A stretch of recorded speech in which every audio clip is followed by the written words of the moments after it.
Greetings, programs, and welcome back to the TV thing. Today I'm going to talk about the first series of The Expanse, which popped up on Netflix a couple of months ago at this point, but originally aired on the Sci-Fi channel in the US back at the end of, I believe it was 2015. So there was a bit of a gap between it airing originally and then coming to Netflix. And I think it only has really gained, at least to my knowledge, this is true, it's only really gained kind of popular recognition once it's come to Netflix, and that maybe shows these days how wide the reach of services like Netflix and Amazon Prime are. So what is it? Well, it's an adaptation of a novel series by James S.A. Corey, who doesn't actually exist. James S.A. Corey is in fact a pen name shared by two people, which is a little bit unusual. Normally a pen name is just, one person, but in this case it's two people who, rather than publish as Daniel Abraham and Ty Frank, rather than just publish as that, they decided to mash themselves together, if that makes any sense, and put out these novels under James S.A. Corey instead. Now, I've never read the series of novels. I know very little about them. I hadn't heard of them, in fact, even before the show popped up on Netflix and started garnering some attention. But I might have to at some point, because there's some interesting ideas going on. And if the tone of the show is anything like the tone of the books, it's sci-fi that's rather up my street.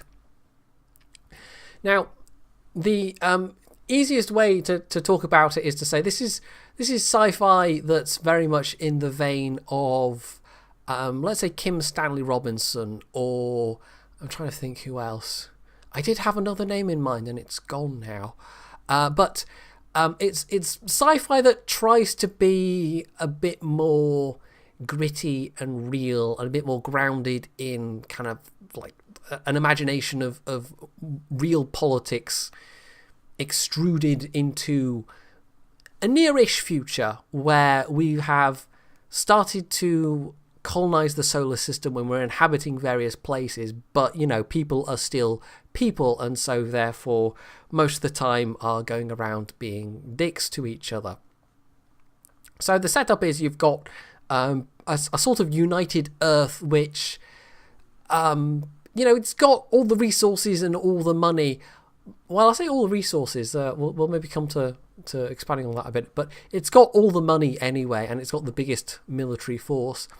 And they basically, Earth throws its weight a bit around a bit even. And this naturally causes some friction in the solar system, where you've also got an independent Mars, which is also a military power.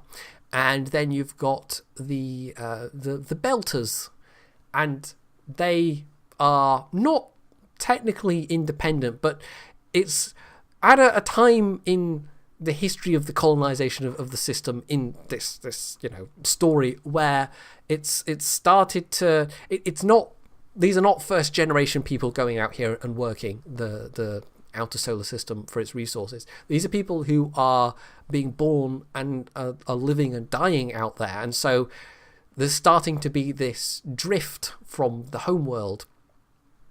And so you've got this mix of all these rather unhappy people who want to be self-governing essentially, and sort of are in some ways, but the influence of Mars and Earth is still very, very strong, and lots of these facilities, lots of the habitats out in the asteroid ring are owned by either Earth or Mars and are kind of nominally under their authority. And so the third major faction is the OPA, the Outer Planets Alliance, who basically want freedom. And so it kind of transposes colonial history almost from various times and places on the Earth that we know to outer space. And it's not the first bit of sci-fi to have ever done this, but it does it in a reasonably interesting way. And it's all very, it's quite grounded sci-fi, even though it does still commit some of the sins of sci-fi. This isn't hard sci-fi by any means. It's kind of, if this makes any sense, it's hard Walesian sci-fi. It's not hard Jules Vernean sci-fi. It doesn't go into the details of, well, this is how the technology works, and this is how this works, and this is how that works, and here's all the science. It kind of, the way they fly around, the drive systems, they never discuss that. We don't know how it works. We just have to assume that they've got magical, huge amounts of delta V to work with somehow. And it does try to stay, like, they don't do anything that's completely unrealistic. The travel times between various places, at least in the show, I don't know how it's described in the books, but it seems to make sense of, it would take this long to travel from here to here. And the way that they approach motion in space kind of makes sense. We still get sound in space, but that's a sin that a lot of shows do commit. And interestingly, they at times make an attempt to show weightlessness. There's no anti-gravity technology, but they do it in a quite inconsistent way. There's one or two scenes, and this is obviously going to be down to budgetary constraints. Doing the whole thing where you're constantly having to do the CGI magic that makes people appear as though they're floating, which I imagine in the case of something like the scale of the budget they'll be using for this show, it's probably harnesses rather than the super duper high tech rigs that they used on Gravity, for instance. But that it happens often enough that it's actually quite jarring at this one specific point. Like, you open up with one of the characters who she's kind of an important character, but not a character that you get to see very much, Julie Mao, and she's been locked up. We don't know the circumstances. This is literally the opening scenes. And she's on a spaceship, clearly, and her hair's all floating around, and she's floating around. And I think that's the only time you see somebody's hair floating around in Zero-G, even though there are clearly other times in Zero-G where it should be happening and doesn't. And there are a couple of other scenes like that where somebody's floating or whatever, and it kind of, like it's if they just didn't bring your attention to it, it would be fine. But it's clearly supposed to be that they're all staying down because they've got magnetic footwear rather than they have some kind of artificial gravity. And I don't know, I think just by bringing your attention to it as a viewer, it actually is a bit jarring, but clearly they just, they wanted to put in the effect.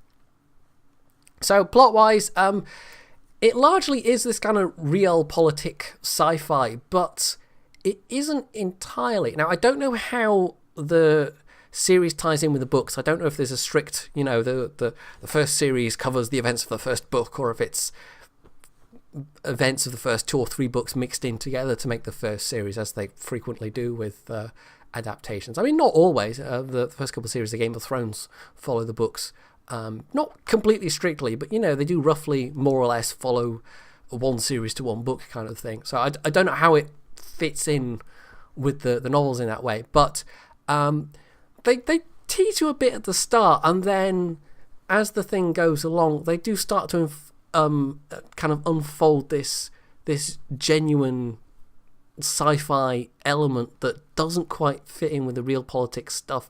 And it's actually quite clever because, I mean, I say that in a way that makes it sound like it's jarring, but it's not really. They have this little tease right at the start of the first episode, and then it kind of unfolds as you go along. And the first, like the rest of the first episode, like up to maybe episode 7, something like that, the show, it just keeps going with the politics and the politics and the politics, and it shifts between the 2 main characters, and then a kind of a main character with a group of other characters with him, if it's probably the best way to describe it. And you forget about the little tease, the little hint at the first episode, and then it starts to bring that stuff back in, and it's like, oh yeah, okay, yeah, I'd forgotten about that. So I actually thought that was quite well done in that way. It's not just the unrelenting political machinations and people trying to avert wars and other people trying to trigger wars, which is a major part of the plot. And then it ends with the 2/3 of the groups of characters meeting up with each other and having to get the heck out of somewhere. And it was very reminiscent of what's the name of the author? Hamilton, Peter F. Hamilton. There we go. That was probably the author I wanted to mention earlier as well. Where it's not quite the Peter F. Hamilton style in terms of the story that's going on, but although having said that, maybe a bit, because he's written a fair few different books, but it particularly reminded me of certain sections of the brain, you're doing so well today. The Night's Dawn trilogy, there we go.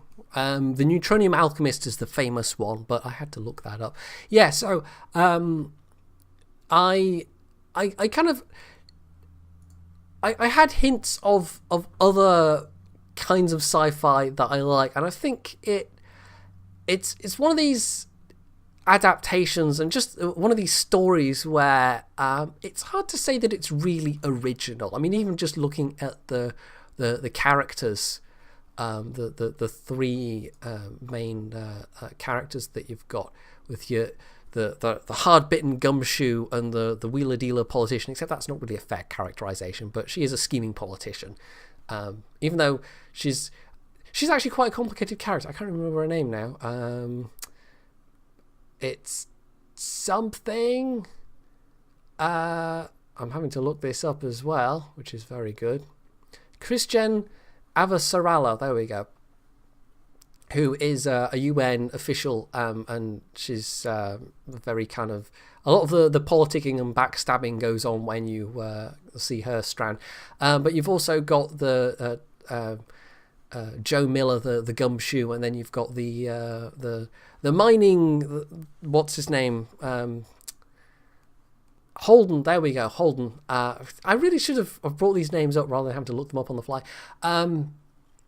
Yeah, who, the guy with the mysterious past, kind of, except he's also got characters with him who've also got mysterious past. So it's not like the characters are especially original, and big chunks of the elements, the ingredients that go up into making this particular recipe, they're not particularly original either, I would say. But the end result is actually quite good. It's not a show that I could sit down and binge watch. It took me quite a long time to get through it, even though it's only 10 episodes for the first series. But they have announced second series. In fact, I think the second series started airing at the start of February. So when that hits Netflix, I will definitely be watching that as well. So I can recommend it. This was thoroughly entertaining. There are one or two things that made me kind of blink and go, oh, okay then. Stuff like, gravity, the whole inconsistency with that coming up every so often, just enough intervals to remind you that they weren't doing it the rest of the time. But apart from that, yeah, it was pretty good. And if Netflix is gonna throw around their money getting sci-fi shows like that on, then I thoroughly approve. So hopefully you've found this interesting, enjoyable, useful, and if you have, you can leave your own comments below. You can hit the like button, you can sub to my channel if you haven't already, and as always, stay tuned for more.